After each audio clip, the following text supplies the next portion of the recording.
कहा था महाराज जी की बातें हैं जीवन की संजीवनी बूटी। उसके लिए उस कारण को दूर कर देना बड़ा लाभ हो। वो कारण क्या कि पहले ही हम भीतर में कमजोरी लेके बैठ न जाए। प्राय करके मैंने पूछा तो कहते महाराज जी कमजोरी लेकर बैठ जाते हैं। क्या हम आगे सुनेंगे बात तो सही, परंतु भाई हमारे से हो थोड़ा ही पाता, और हो पाएगा तो यहां से उठने के बाद फिर मिट जाएगी, रह थोड़ी पाएगी। ऐसी ये भीतर में अपने कमजोरी बैठाई जाती।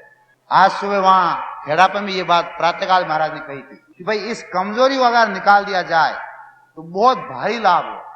निषिद्ध के त्याग में, विधि के पालन में, जीवन के सुधार में, स्वभाव के सुधार में, सब तरफ बड़ा भारी लाभ हो। और वो कमजोरी इतनी सी निकालनी है कि नहीं अभी मैं आया इसी काम के लिए हूं और इतनी सावधानी से मेरे को आज इस समय को सार्थक बनाना है और लाभ लेना है। और वो लाभ मिलेगा कब कि मैं पहले से एकदम हृदय एकदम खुला कर दूंगा कि मैं बिल्कुल सही ढंग से कि मैं बात को कठिन नहीं मानूंगा। एक बात तो ये, और जो बात कहेंगे वो बात मेरे लिए ही होगी। ये संत ने तो गीता जयंती पर अब की बार वहां कहा था बीकानेर में कि 18 अक्षौहिणी सेना के मध्य में बीच में अर्जुन सामने और भगवान एक कृष्ण, और 18 अक्षौहिणी सेना इधर उधर, 7 अक्षौहिणी एक तरफ, 11 अक्षौहिणी सेना एक तरफ, परंतु बातचीत करने वो दो ही। इसी प्रकार से सत्संग के समय ये बिल्कुल हम लोगों को भूल जाना चाहिए कि यहां बहुत भीड़ है। बस मेरे से बात करने के लिए महाराज जी जोधपुर आए हैं, मैं उनके सामने बैठा हूं और वो मेरे से कह रहे हैं। यहां दूसरे हैं या नहीं है मेरे को पता नहीं, और हैं तो ठीक, पर केवल मेरे से बातचीत करने के लिए आए हैं और मेरे को उसकी बातचीत से आज के दिन कोई विशेष लाभ होने वाला है। ऐसा भाव बना करके निर्मल और आप बैठो और बैठ करके फिर आप तत्परता पूर्वक सावधानी से जो बातें आवे उन बातों को सुनते जाओ।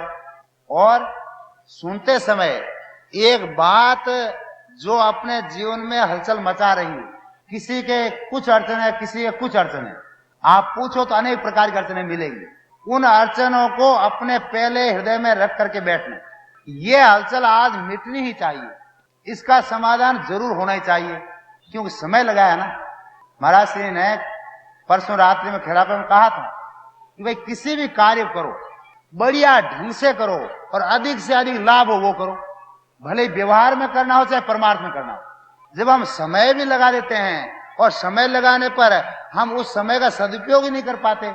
वैसे तो साधन और सत्संग की बात सुनने पर लाभ नहीं होता, ये असंभव बात है।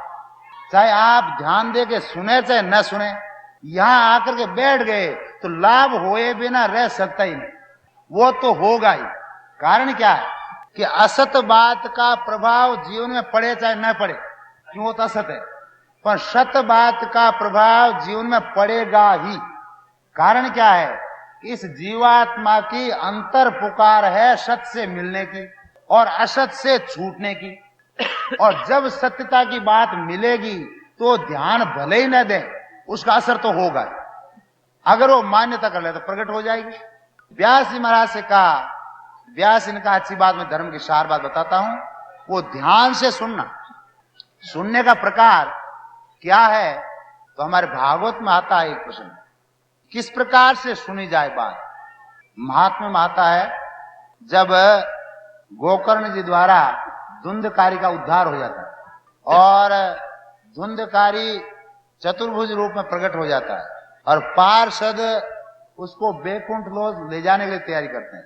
उस अवसर पर गोकर्ण जी भगवान के पार्षदों से प्रश्न करते हैं कि महाराज मेरे बड़े निर्मल और प्रेमी श्रोतागण तो कई हैं और उनमें आपने एक धुंधकारी को टाला है, क्या कारण?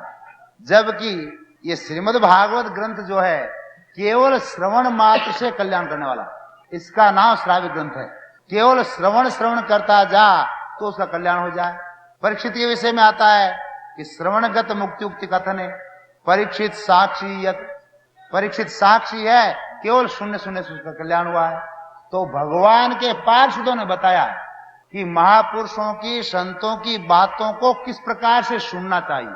वहां उन्होंने 4 बातें बताई। उनमें पहली बात तो ये बताई कि विश्वासो गुरु वाक्य, सुनना किस प्रकार से चाहिए। तो सबसे पहली बात, संभवतः यहाँ हम जो सभा में बैठे हैं उनका तो प्राय करके विश्वास है कि पूज्य श्री स्वामी जी महाराज कभी भी ठगने की बात नहीं कहते और धोखा हो ऐसी बात भी नहीं कहते, ये प्राय विश्वास है ही। तो पार्षदों ने बताया सबसे पहला विश्वास हो गुरु वाक्येषु, जिनकी बात सुनते हैं उस बात पर विश्वास हो। और दूसरी बात, विश्वास के साथ एक बहुत आवश्यक बात है स्वस्मिन दीनत्व भावना। हम विश्वास तो रखते हैं पर विश्वास के साथ साथ अपने बुद्धि के अभिमान को त्यागते नहीं, उसका भी साथ साथ संबंध जोड़े रहते हैं। और विश्वास के और बुद्धि के टक्कर होती, वहां सही फिर उपज नहीं हो पाती, सही बात मिल नहीं पाती, संदेह रहित हो नहीं पाते। तो विश्वास के साथ साथ स्वस्मिन दीनत्व भावना, अपने आप में दीनता की भाव। दीनता का भाव क्या कि मैं बहुत जानकार हूं, ये जब तक भाव है तब तक नई साधन की बात मिलने में बड़ी अड़चन आती। और अपने आप में जब ये दीनता आ जाती है कि क्या करूं, मेरे को बहुत दिन हो गए और जीवन का समय बहुत व्यतीत हो गया, अभी तक जो मैं प्राप्त करना चाहता था और जिसके लिए भगवान ने मनुष्य जन्म दिया है वो कार्य मेरा अभी तक बन नहीं पाया है, उसमें कहाँ कमी है, अब मैं क्या करूं। ऐसे भीतर ही भीतर जो व्याकुलता होगी, ये दीनता। और तीसरी बात, सुनते समय ऐसी व्याकुलता हो और वचनों में विश्वास हो। विश्वास है ही, व्याकुलता अपनी तरफ से करनी होगी। भाई व्याकुलता उसी के हो सकती है जो इस तत्व को, रहस्य को चाहता है। और सच्ची बात पूछो तो चाहते सभी हैं, परंतु कुछ न कुछ दूसरी बातों में, पदार्थों में, व्यक्तियों में राग आसक्ति कर लेने के कारण से इस तरफ की व्याकुलता ढक गई, दब गई। तो ये दीनता के साथ साथ फिर तीसरी बात है मनोदोष जयसी, अपने मन के ऊपर काबू पाना। तो यहाँ हम बैठे हैं सत्संग में, यहाँ मन पर काबू पाना क्या है कि किधर भी कोई हल्ला गुल्ला हो और कोई बात करे, हमारा आकर्षण उन बातों की तरफ, हल्ला गुल्ला की तरफ न हो, हमारी दृष्टि एक तरफ मिली रहे, सावधानी पूर्वक। बहुत लाभ होता। हमने तो सुना तो है कि सन्मुखे अर्थ लाभ आए, अर्थ से तात्पर्य धन नहीं, यद्यपि अर्थ नाम धन का भी है, पर भागवत में उस अर्थ नाम धन के जगह एकादश स्कंद में कदरिया ब्राह्मण कथा में अनर्थ भी आता है, उसका नाम अनर्थ भी। तो सही अर्थ तो अपने जीवन की कल्याण की बात है।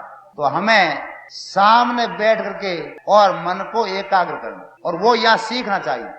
मन की एकाग्रता का ये केंद्र है, और इस केंद्र पर मन की एकाग्रता स्थिर नहीं हो पाएगी तो फिर हम जब ध्यान में बैठेंगे उस समय मन की एकाग्रता में कठिनता पड़ेगी। एक संत ने एक पुस्तक में बहुत ऊंची बात लिखी, और भी बहुत गहरी बात लिखी। उन्होंने लिखा है कि जो किसी को ठंडे पानी का एक गिलास ठीक प्रेम पूर्वक सावधानी से नहीं पिला पाता और उसमें भी वह सावधानी नहीं रख सकेगा कि गिलास झूठी है कि और पानी बाहर गिर रहा है, उनको जिनको दे रहा हूं हाथ में उनको ठीक ढंग से बाएं हाथ से नहीं दे रहा हूं, ऐसे जो जल एक गिलास पानी पिलाने में भी जो सावधानी नहीं रख पाएगा वो ध्यान नहीं कर पाएगा। क्यों कि छोटी छोटी क्रियाओं की जो उपेक्षा करता है वो बड़ा काम कैसे ठीक ढंग से कर पाएगा। सभा में चलते समय भी अगर सावधानी पूर्वक नहीं चल पाता है और ठीक ढंग से नहीं बैठ पाता है, जैसे चलते समय पीछे जाना है और कईयों को डांटते हुए चल रहे हैं, और सत्संग में बैठो कहीं बैठो सब नारायण के रूप हैं, इस वास्ते आपने देखा होगा सभा में चलते यूं हाथ करके चलते ताकि रास्ता आगे मिल जाए। तो छोटी छोटी बातों में जो सावधानी पूर्वक नहीं बरत पाते और आशा करते हमारी बड़ी बातों में ठीक हो जाए, तो उनके लिए वो बड़ी बातें ठीक नहीं हो पाती। तो तीसरी बात है मन के एकाग्रता है, और वो ये केंद्र बहुत बढ़िया सत्संग सुनने वाला। और क्या करे उस समय नाम जप करता रहे और मन को कानों के पास रखे, कानों का मन का संबंध रखे। नहीं तो होगा क्या कि बात आएगी सत्संग की और आने पर जब मन का संबंध नहीं होगा तो बात आने पर काम देगी नहीं। ये आप देखते हैं स्वाभाविक कि जब आप किसी चीज की तरफ देखते हैं और आपका मन अगर नेत्रों के साथ नहीं होता है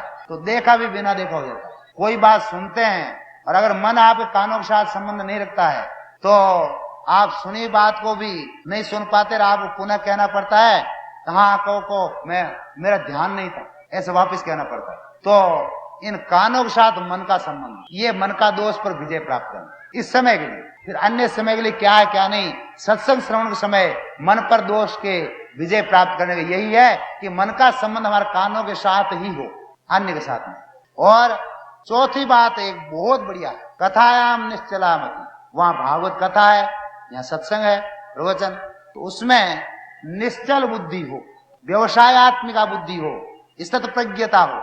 निश्चल बुद्धि क्या, बुद्धि में किसी प्रकार का संदेह नहीं, और संदेह हो जाए, सर्वथा निसंदेह बुद्धि हो जाए, ये तो बड़ भागी की बात। पर सुनते सुनते संदेह हो जाए तो फिर निश्चल बुद्धि क्या, कि जिस बात के प्रति संदेह हुआ है वो जब तक यहाँ है जो सुनाने वाले, उनसे जाकर उसका निराकरण कर ही लेना चाहिए। संदेह युक्त बुद्धि को नहीं रखना चाहिए। मानव बुद्धि में जो स्थिरता आनी चाहिए सत्संग के द्वारा, वो स्थिरता में चंचलता नहीं बढ़े।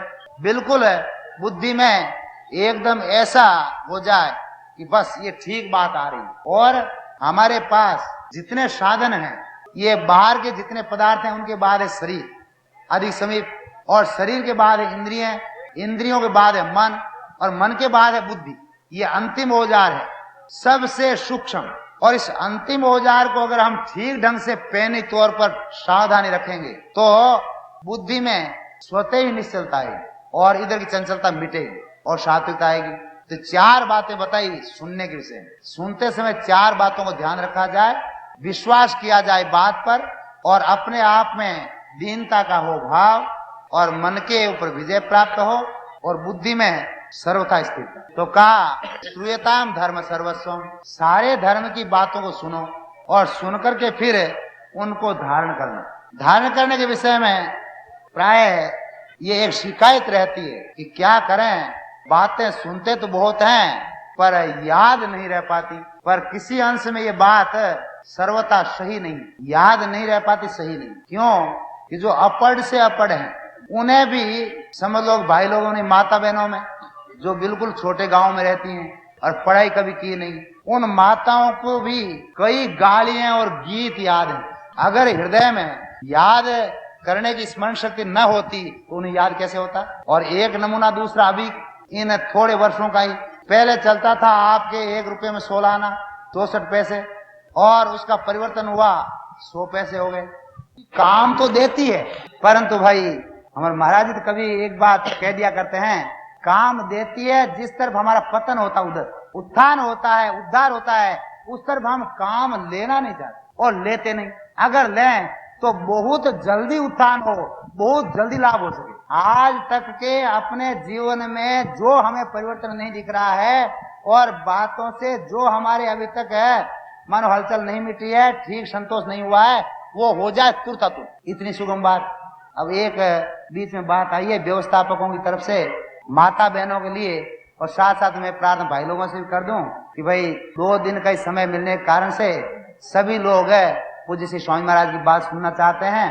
तो जो पहले पधार गए उनको तो स्थान मिल ही गया है, और जो बाद में आएंगे समय पर उनको स्थान मिल नहीं पाता है। तो पहले से ही मानो महाराज श्री का सत्संग प्रवचन प्रारंभ न हो उसके पूर्व ही अपने यहाँ की व्यवस्था ठीक कर ली जाए। तो माताओं बहनों से एक प्रार्थना है कि अपने बीच में जगह बिल्कुल खाली नहीं छोड़े, और यही प्रार्थना भाई लोगों से है। इस विषय में हमने एक बात सुनी है परम श्रद्धेय श्री ब्रह्मलीन सेठ जी जयदयाल जी गोविंद का। वो बात ये सुनी है कि सत्संग में जाने पर जो कोई एक हाथ जगह दे देता किसी को बैठने के लिए, तो हमने सुना है सेठ जी के मुख की बात किसी भाई से कि सेठ जी ने कहा कि सत्संग में आए हुए को जगह दे देवे एक हाथ बैठने की, तो उसको एक धर्मशाला बनावे, उतना पुण्य होता है। ये सेठ जी का वचन असत्य नहीं होता है। कारण क्या है कि उसका बड़ा कल्याण होता है। माताओं बहनों से प्रार्थना है कि जब तक थोड़ा कीर्तन करावे, भाई लोगों से प्रार्थना है कि सामने जगह खाली न छोड़े। जय सिया राम, जय जय सिया राम, जय सिया राम। एकदम पास में बैठ जाएं। राम जय सिया राम, जय जय सिया राम, जय सिया राम, जय जय सिया राम, जय सिया राम, जय जय सिया राम, जय सिया राम,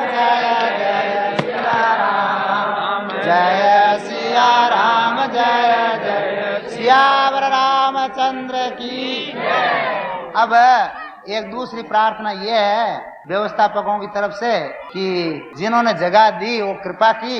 अब जो माताओं बहनें जो इधर खड़ी हैं, उन माताओं बहनों के लिए वो कह रहे हैं भाई लोग कि वो कृपा करके और आगे पधार के विराज जाएं, बैठ जाएं तो बड़ी कृपा होगी। क्यों खड़े रहने से वो मार्ग रुक जाएगा, अवरुद्ध हो जाएगा। आगे पीछे आने वालों को ये वहम होगा आगे जगह नहीं है इसलिए खड़े हैं। तो या तो वहां जगह हो तो वहीं बैठ जाएं, और वहां जगह न हो तो माता बहन आगे सर जाएं, और आगे सर करके और पीछे जो खड़ी है माता बहन उनको चाहिए कि वो भी बैठ जाएं शांति से। आपके जोधपुर की सत्संग का एक प्रभाव है स्वाभाविक, मधुरता का, स्नेह का। तो बात अपने चल रही थी सुनने के विषय में कि भाई सुनने का जो एक वहम गुस्सा है, क्या करें, याद नहीं रहता। ये है बिल्कुल है भूल सी बात। याद रहता है पर याद कौन सी बात रहती है कौन सी नहीं रहती, इसमें जरूर फर्क है। जो बात हम आवश्यक समझते हैं कि भाई ये बात तो हमारे लिए बहुत जरूरी है, उसको हम बड़ी सावधान सुनते हैं, और जो जरूरी नहीं होती उसको भी सुनते तो हैं हम। आपको नमूना जैसे बता मैं, आपका एक कोई विरोध रखने वाला भाई है, यद्यपि बड़भागी वो है जिनके कोई विरोधी नहीं, सब प्रेमी, पर समझ लो कि रहते हैं कोई विरोधी है, बिना कारण विरोध करने वाला है, और वो विरोधी आपके दूसरा एक और विरोधी है या आपका कोई प्रेमी है, उससे मिलता है और एकांत कहीं बाजार के कोने में खड़ा है, और आप सहसा उस गली से निकलते हैं और आपकी दृष्टि पड़ती है उन दोनों पर, और आप देखते हैं कि दोनों बातें कर रहे हैं, और संभव है उन बातों में कोई शब्द ऐसा निकले जो कि आप उसके कारण हो, तो आप इतने जरूरी काम हो शायद तेजी से आगे बढ़ने की अपेक्षा वहां कहीं स्थान खोजेंगे छुपने का, और समझ लो मिल गया छुपने का स्थान, और वो इधर बात कर रहे हैं आप इधर छुप गए, और छुप करके यूं कान लगा करके आप सुनेंगे कि क्या कहता है, क्या क्या कहता है मेरे बारे में। बड़ी सावधानी से एक एक शब्द को गले उतारेंगे और बहुत सचेत होकर सुनेंगे, और जो ही उनकी बातें बंद हुई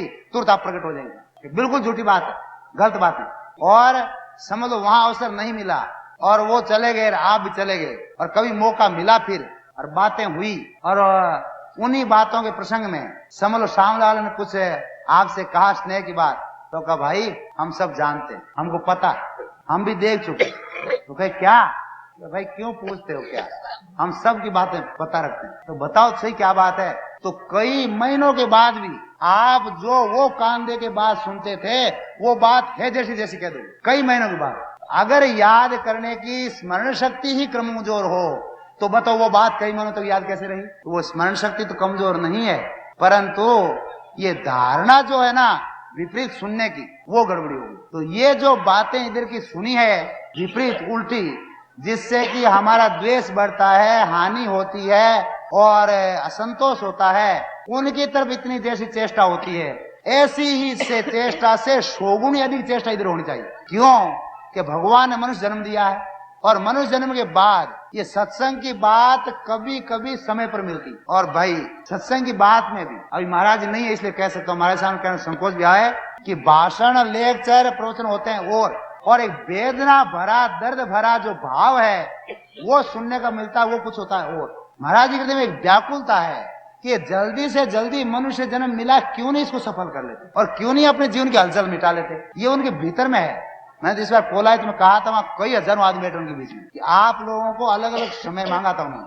अलग अलग समय दे पाना था कठिन, पर तो आप जितने हजारों यहाँ बैठे हैं सब के सब ये पक्का एक विचार करके बैठ जाओ कि मैं यहाँ इसलिए आया हूँ कि मेरे जीवन का एक प्रश्न का समाधान कराना, और वो आप लेकर के बैठ जाओ, और उसके बाद आप सावधानी पूर्वक जितने आधा घंटा पूर्ण घंटा, क्योंकि आजकल स्वास्थ्य कमजोर चलता है, जो मिले आपको बात, अब हमारा शरीर स्वास्थ्य अपने लिए है, जो बात मिले उस बात को विशेष सावधानी से सुनने की चेष्टा करो। जैसे रोगी वैद्य की बात सुनता है कि बीमारी मिटाना है, ऐसे सावधानी पर सुनो और आपके प्रश्न का समाधान होगा। सत्य बात है, सत्संग होने के बाद वहां उठे, मेरे को माता कई भाई मिले, उन्होंने कहा महाराज मेरे जीवन में कितने वर्षों की हलचल थी, आज की इस सत्संग मेरा प्रश्न समाधान हुआ, और इतनी सुगमता पूर्वक उसमें न मेरे को द्रव्य खर्च करने की आवश्यकता है, न मेरे को समय लगाने की आवश्यकता है, न मेरे को और किसी का सहयोग की आवश्यकता है, और ऐसा मेरे को उपाय मिल गया। उन्होंने मेरे को बताया उपाय भी, ये उपाय मेरे को मिला सुनते सुनते आधा पौन घंटा के बीच। तो ये क्या हुआ, ये सुनने की सावधानी का फल है। तो सुनते समय अगर सावधान रहा जाए, सचेत रहा जाए, तो बहुत भारी लाभ जो महीनों में न हो, वर्षों में न हो, और जीवन में कितने दिन बीत जाए तब तक ना हो, तब तक वो थोड़े समय में हो जाए। तो भगवान ने कृपा कर मनुष्य जन्म दे दिया, और अब मनुष्य जन्म के बाद बहुत बातें सुनी और फिर सुनने का अवसर और मिल गया। एक संत की पुस्तक में पढ़ा और उनके कहते हुए भी दूसरों ने सुना, तो उन्होंने कहा कि संसार की बातें और संसार ये अधिक इंद्रियों के द्वारा अपने प्रवेश होता है। संसार उनमें भी इंद्रियों से, 2 इंद्रियों से अधिक संसार भीतर प्रवेश होता है, एक तो नेत्रों से, एक कानों से, और इन 2 इंद्रियों में भी कानों से अधिक संसार प्रवेश होता है। क्यों, नेत्र आप बंद कर लो, बस आंख मूंद गए, खत्म, सम्मिलने नहीं किंचित अस्ति, नेत्र बंद हुए फिर कुछ नहीं। तो आंखों से तो बंद करने पर प्रवेश नहीं होगा, पर कानों का हर समय बंद रखना कठिन है। और आप गली में चल रहे हैं तो प्रवेश हो जाएगा, कोई बात सुनने में आ जाएगी। और नेत्रों से तो सामने सामने संसार प्रवेश होता है, और कानों से तो अमेरिका, रूस और बिलायत क्या क्या प्रवेश हुआ अभी तक, जिनको देखा ही नहीं वो भी प्रवेश हुआ अभी तक। तो कानों के द्वारा अधिक संसार भीतर प्रवेश हुआ, बीमारी अधिक प्रवेश हुई है कानों से। तो ये नियम है, जिस मकान में एक द्वार हो उस मकान में प्रवेश करने के लिए जो द्वार एक है, और बाहर जब निकलेंगे उसी द्वार से निकलेंगे, दूसरा द्वार नहीं है। ऐसे ही ये संसार जहां अधिक जिन द्वारों से प्रवेश होता है भीतर, उन्हीं द्वारों से बाहर निकलेगा। तो उन द्वारों से बाहर निकालने के लिए अब हमें ये अवसर मिला है। इस अवसर का सदुपयोग करने के लिए पूज्य श्री जब स्वामी महाराज पधार जाए और सुनावे, तो भाई चारों बातों को सावधान रखते हुए, पहली बात तो अपनी ये धारणा हटा देनी चाहिए, कठिन बात है, सुगम मानना पहले से अभी से निश्चय कर लो। और दूसरी बात, मेरे लिए कह रहे हैं और मेरे वो काम में आ सकती है, आप देखो बड़ा लाभ है। जय सिया राम, जय जय सिया राम।